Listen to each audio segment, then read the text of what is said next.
Mister good बोले? Yes sir. Please आइए। हाँ। ये लीजिए। कैसा लग रहा है? हेवन। Thank you.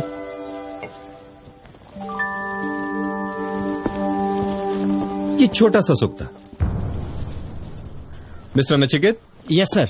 आपने मुझसे कहा था कि आपका सपना है कि हमारे ही ऑफिस में काम करने वाली मिस महात्रे से आपका रिश्ता जुड़े। Sir? No, don't get embarrassed. Miss Mhatre भी ऐसा ही चाहती हैं। हाँ? Miss Mhatre please.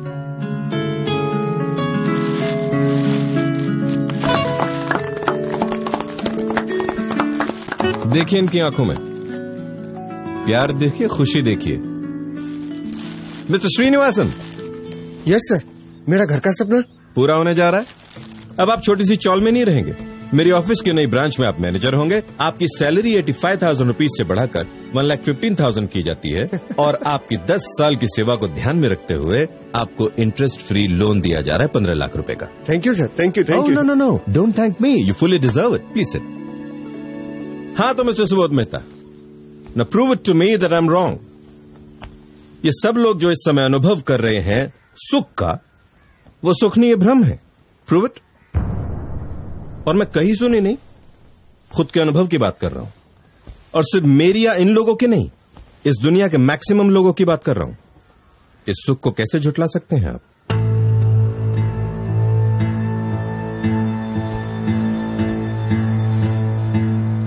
सुबोध बेटा, महेंद्र जो कह रहा है उसे समझने की कोशिश कर और मेरे साथ चल। मेरी कंपनी अभी भी तेरा इंतजार कर रही है बेटा।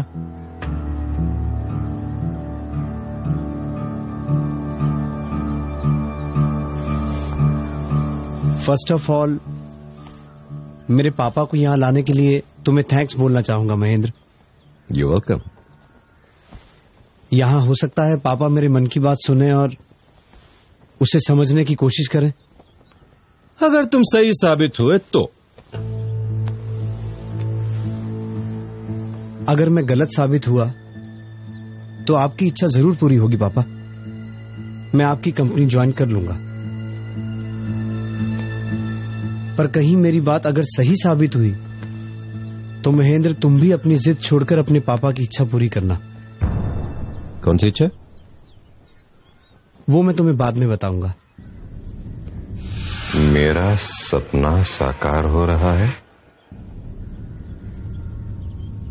अभी कहूंगा तो तुम्हें ऐसा लगेगा कि अपना पॉइंट ऑफ व्यू स्ट्रांग करने के लिए तुम्हारे पापा का सहारा लिया।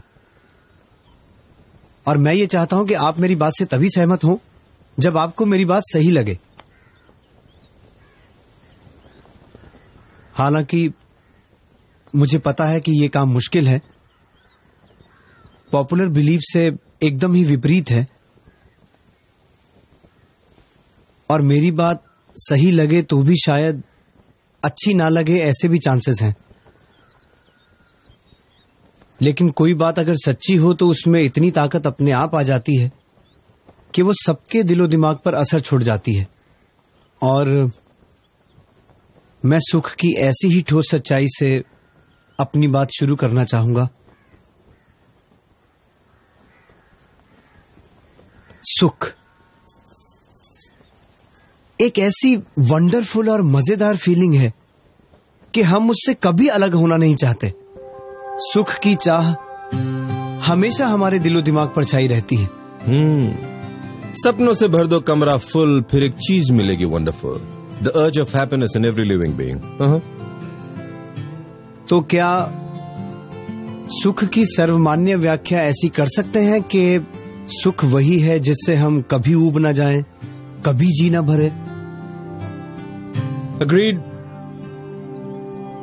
पापा? हाँ। एवरीबडी?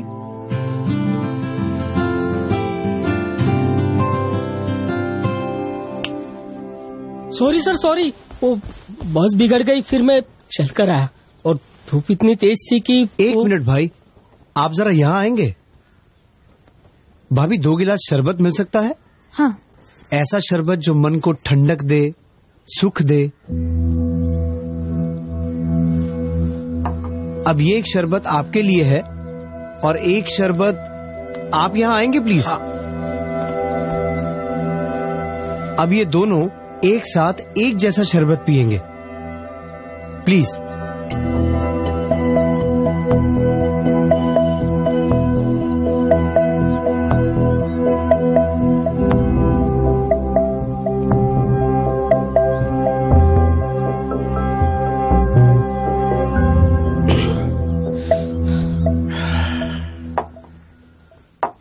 अब इन दोनों में से किसको ज्यादा सुख मिला? ऑफ कोर्स प्यून को ही ज्यादा सुख का एहसास होगा क्योंकि वो धूप से आया है।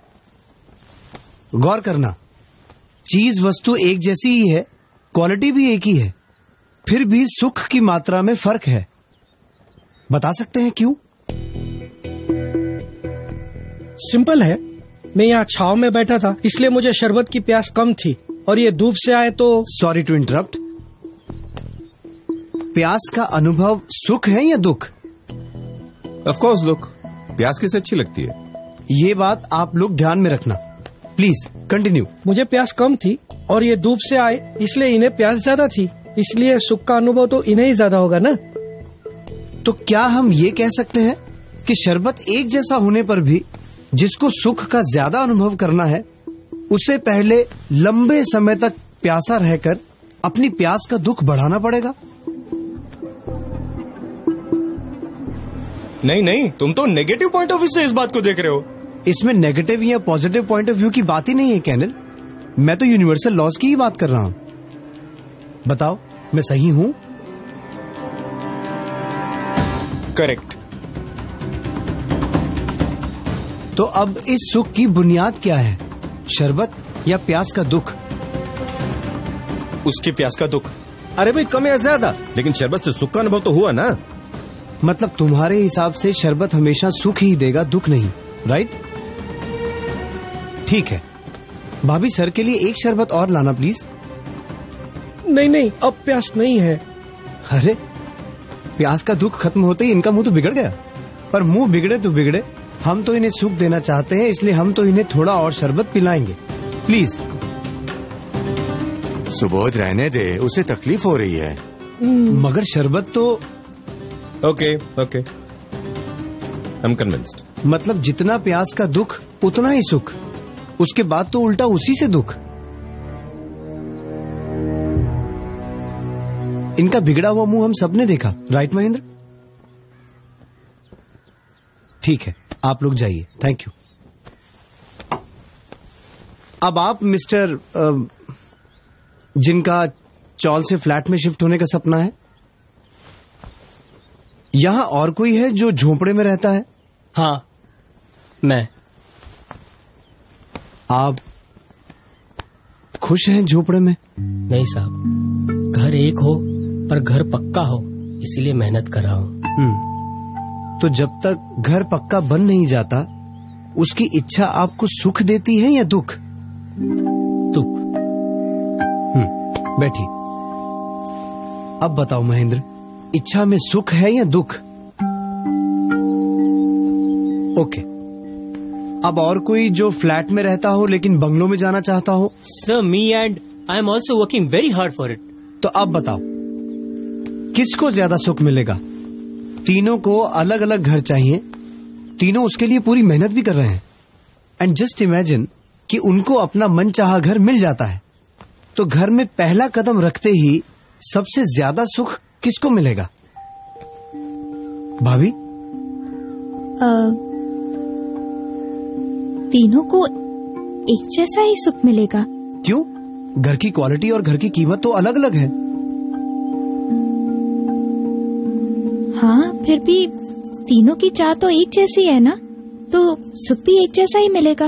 मतलब घर की क्वालिटी अलग अलग, फिर भी घर पाने की इच्छा और मेहनत की पीड़ा एक जैसी होने की वजह से पीड़ा के शमन का आनंद भी एक जैसा। हाँ, लेकिन घर सुख तो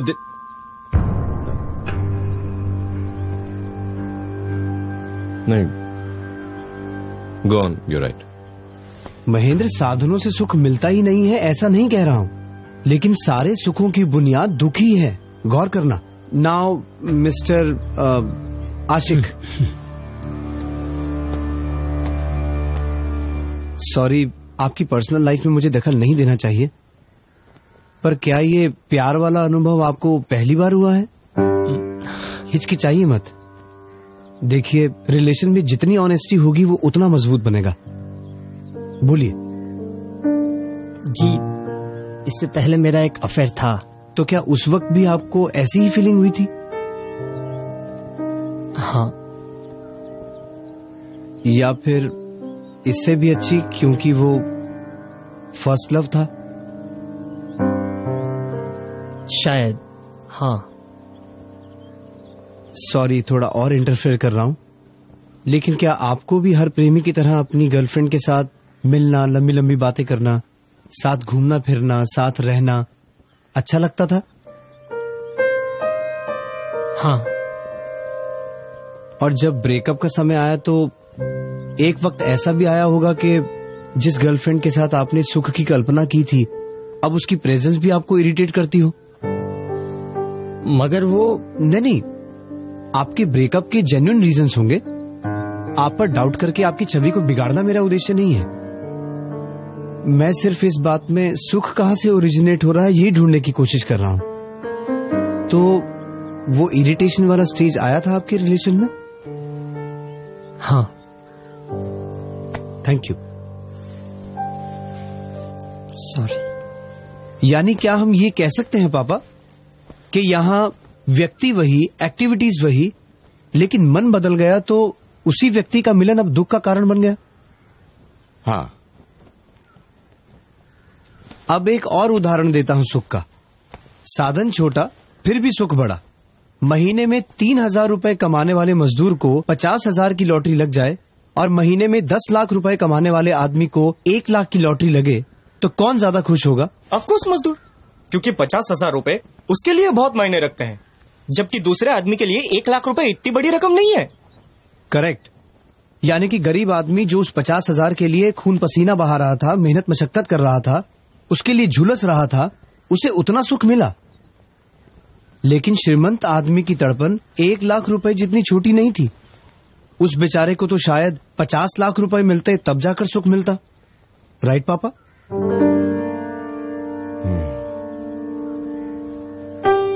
मतलब पेन रिलीफ का प्रोसेस ही सुख बन के रह गया है। जिस चीज का पेन होगा उसको रिलीव करने में ही उसको सुख मिलेगा।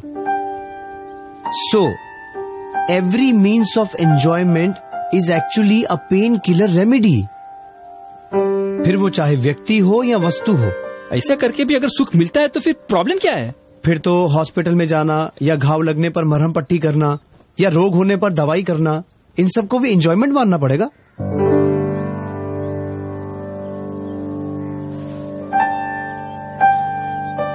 अब एक उदाहरण और देना चाहता हूं जहां व्यक्ति एक है, चीज एक है, पर सुख अलग अलग है।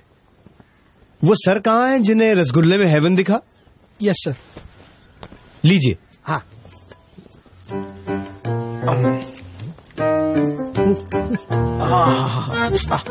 एक और।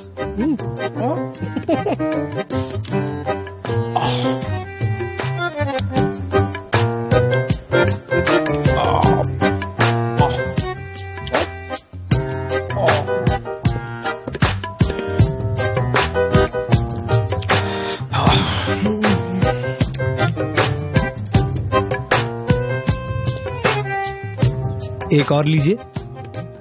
नहीं बस। प्लीज।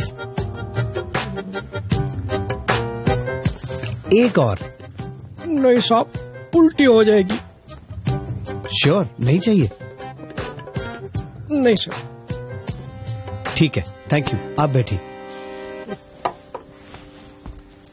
मतलब जैसे जैसे तृष्णा का दुख घटता गया, सुख भी घटता गया, और जैसे ही तृष्णा का दुख गायब, सुख भी गायब, उल्टा दुखदायक बन गया। इससे प्रूव होता है कि सारे भौतिक सुख वस्तु आधारित या व्यक्ति आधारित नहीं, बल्कि दुख आधारित होते हैं। अगर भौतिक सुखों को पाना है तो पहले दुखों को जमा करना पड़ता है, प्यास और तृष्णाओं में झुलसना पड़ता है, तब कहीं जाकर उस दुख को हल्का करने का प्रोसेस एंजॉयमेंट बन पाएगा। अब बताइए, ऐसे भ्रामक सुखों के पीछे दौड़ते दौड़ते क्यों अपना सारा जीवन यूं ही गवा देना? नहीं, यूं ही कैसे?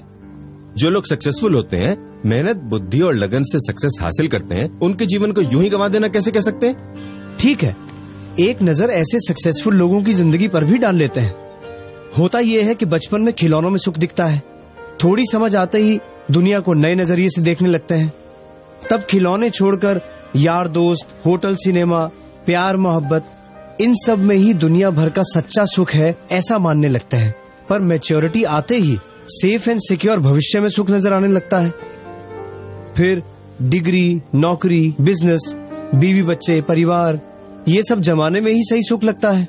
ये सब मिलता है तो अगली स्टेज में best in business and best in society बनने की कोशिश रहती है। और जैसे तैसे मेहनत, मशक्कत, टेंशन, रिजेक्शन, एडजस्टमेंट, ये सब करते करते सब पा भी लें तो तब तक उम्र निकल जाती है, शरीर लड़खड़ाने लगता है। तब परिवार से सच्चा सुख मिलेगा ये सोचते हैं, पर तब तक तो उनकी अपनी सुख पाने की यात्रा शुरू हो चुकी होती है। उसमें चाहते हुए भी वो आपको कितना समय दे पाएंगे?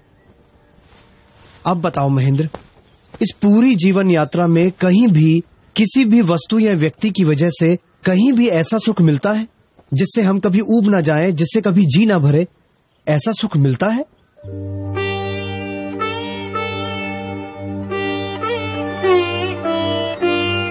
मिलता है तो जिंदगी के हर मोड़ पर सुख के मायने क्यों बदल जाते हैं? क्यों उम्र बढ़ते ही इच्छाएं बढ़ती जाती हैं?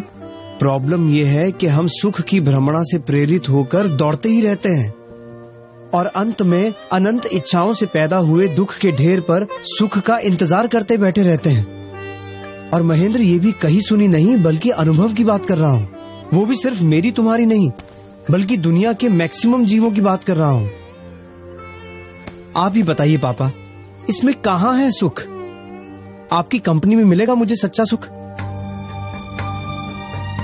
और ये सब सुनकर क्या आप लोगों को भी ऐसा लगता है कि इस भौतिक विश्व में किसी ने भी इंद्रियों के भोगों के साधनों से कभी ऊब न जाए ऐसा सुख पाया है?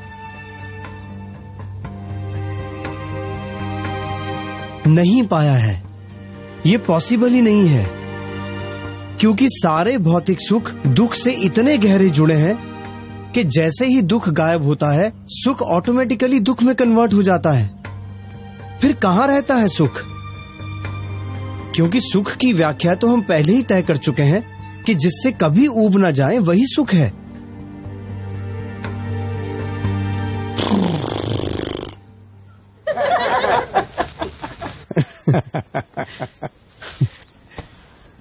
आई नो बाबू भाई, तकलीफ होती है।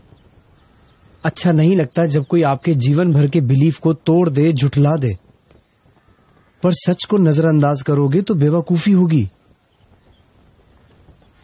I know it is difficult. हमारी बुद्धि उसे मान भी ले, लेकिन ईगो उसे स्वीकारती नहीं है। पर भ्रमणाओं में जीने में नहीं, सत्य को स्वीकारने में ही समझदारी है। He is right. ये हाइला, महेंद्र बाबूजी बोले। बाबूजी, अरे सुबह, thank you very much, thank you very much. अरे वाह, चमत्कार हो गया। बाबूजी,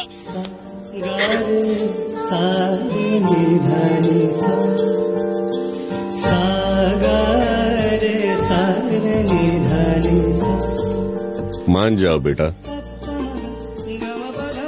वरना मेरी जैसी हालत होगी। ये देखो भाई, आपका नाम भूल गया हूँ, आपकी बातें याद है। हमारे बीच हुई बहस की एक एक बात याद है। सक्सेस के नशे में जिस सत्य को नकारा था, बुढ़ापे और बीमारी में वही सच अनुभव बनकर मेरे सामने आया। उस वक्त खुले हृदय से इस बात को स्वीकार लेता तो आज शायद ये नौबत ही नहीं आती। खैर, मैं चाहता हूं कि जो गलती मैंने की वो मेरे बच्चे ना करें और अपने जीवन को पशु समान बनाकर ना गंवाएं। क्या आप मेरा इतना काम कर सकते हैं? मेरे बच्चों को वही बात समझा सकते हैं जो आपने मुझे समझाई थी? प्लीज। कुछ साल पहले इंसिडेंटली हमारी मुलाकात हुई थी। तब आपके पापा ने भी मेरी बात मानने से इनकार कर दिया था। ईगो। पर जैसे जैसे वक्त बीतता गया मुझे लगने लगा कि मैं दुखों के ढेर पर बैठकर सुख का इंतजार कर रहा हूं मैं। और वो ये नहीं चाहते थे कि आप सबकी दशा भी ऐसी ही हो, इसलिए उन्होंने मुझे यहां बुलाया। अगर ये सच है तो भी कितना रूखा सच है। सब छोड़ दो, संसार छोड़ दो, सब झूठा है, मोह माया है। तो क्या सच है? सुख कहाँ है? I mean, करना क्या है? मैंने पहले ही कहा था कि मेरी बात सच्ची लग भी जाए तो भी अच्छी नहीं लगेगी, क्योंकि सच्चे सुख का स्वाद चखा नहीं अब तक। एक चेन स्मोकर सिगरेट छोड़ेगा तो कुछ दिन तक आकुल व्याकुल हो ही जाएगा, कहीं मन नहीं लगेगा उसका। ऐसा ही है ये। जन्मों जन्म से सुख की भ्रमणा को ही सुख समझने की आदत पड़ चुकी है। बिलीव मी, जिस दिन सच्चे आत्मिक सुख की अंश मात्र भी अनुभूति हो जाएगी, ये सारे सुख आपको फीके लगने लगेंगे। असल में ये बात रूखी नहीं है, आप जिसे सुख समझते हैं वो रूखा है, इनफैक्ट डेंजरस है। कितने संघर्षों के बाद क्षण भर का सुख और सहनी पड़ती है युगों की यातना। बार बार लगातार जीवन और मृत्यु की पीड़ा, कीड़े मकोड़े घास फूस बनकर पैरों तले रौंदे कुचले जाएंगे। पेड़ पौधे बनकर सर्दी बारिश धूप सहते हुए सालों तक एक ही जगह जबरदस्ती खड़े रहना पड़ेगा। कुत्ते बिल्लियों वन्य प्राणियों की तरह हर पल अपने सर्वाइवल के लिए संघर्ष करना पड़ेगा। असह्य दुखों से भरे नरक का मुंह भी देखना पड़ेगा। सारी की सारी योनियों में बार बार लगातार जीवन और मृत्यु की पीड़ा हो, क्या ऐसा सुख डेंजरस नहीं है? अरे वास्तव में तो यहां दुखों को छोड़ने की बात है, सब कुछ छोड़ने की नहीं। ईर्ष्या को छोड़ना है, मैत्री को पाना है। क्रोध छोड़ना है, क्षमा को पाना है। भय चिंता छोड़कर स्वस्थता और निर्भीकता को पाना है, क्योंकि सचमुच में तो यही सब अंदर के दुख हैं। लेकिन इन सब सुनहरी बातों से अंत में क्या पाना है? आनंदमय जीवन को ही पाना है। धर्म शास्त्रों के सहारे जीवन दिशा को ढूंढें तो आत्मा के गुणों का ऐश्वर्य, परम तृप्ति और निर्दोष आनंद की ओर यात्रा शुरू हो जाएगी। कैसा हो अगर सुख किसी वस्तु या व्यक्ति पर आधारित ना हो, अपना हो, अपने अंतर से उभरता हो। कैसा हो अगर सुख किसी काम, क्रोध, अहंकार और अपेक्षाओं की भ्रमणाओं के आधार पर ना हो। सच्चा हो, सहज हो, बिना किसी प्रयत्न के हो। कैसा हो कि सच्चा सुख क्षणिक ना होकर सतत हो, निरंतर हो। ऐसा सुख मिले जिससे कभी ऊब ना जाओ। रसगुल्ला हो या राज संपत्ति, आदमी उससे ऊब ही जाता है, फिर आगे किसी और चीज में सुख ढूंढने की कोशिश करता है। लेकिन हमारी आत्मा में ऐसा सुख हो जिससे कभी जी न भरे, जहां कोई शंका कुशंका द्विधा नहीं, पर कंप्लीट क्लैरिटी है। जहां कोई डर भय चिंता नहीं, बल्कि आत्मा की निर्भय स्थिति है। और क्या कहूं ऐसे सुख के बारे में जिससे आपको ये सुख रूखा न लगे। ऐसा सुख सचमुच में होता है? I mean, हम इसे पा सकते हैं? हाँ, 100% होता है। आपको क्या लगता है, शास्त्रों की अनेक शाखाओं के पारगामी हमारे ऋषि मुनि सालों तक तपस्या क्यों करते थे?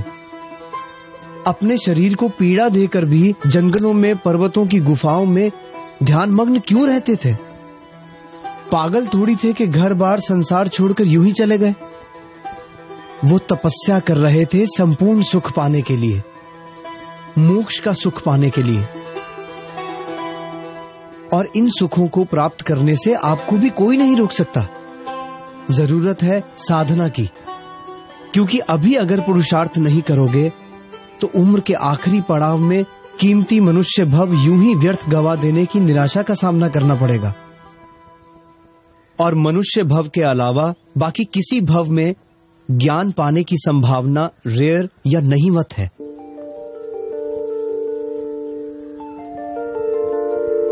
आपको क्या करना है महेंद्र, सोच लो। मोक्ष नाम की वंडरफुल चीज चाहिए या इसी दुख आधारित सुख की भ्रमणा में ही जीते रहना है?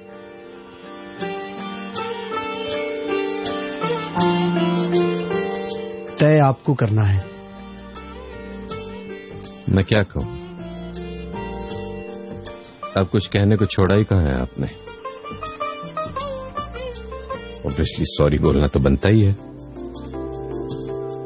सो आई एम सॉरी।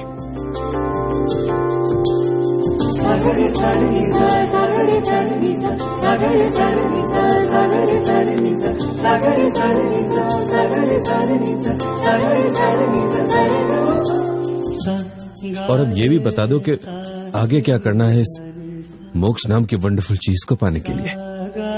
मोक्ष शिखर तक पहुंचने के लिए ज्ञान के ऐसे कितने स्तर पार करने होंगे, उन्हें पार करने की तरकीब क्या है, और एक एक स्तर पार करने से क्रमशः कैसे आत्मा का दुख घटता जाएगा और सुख बढ़ता जाएगा, ये सब देखना समझना हो तो पधारिए सत्य शोधक दृष्टि से पूर्ण ज्ञान की यात्रा में।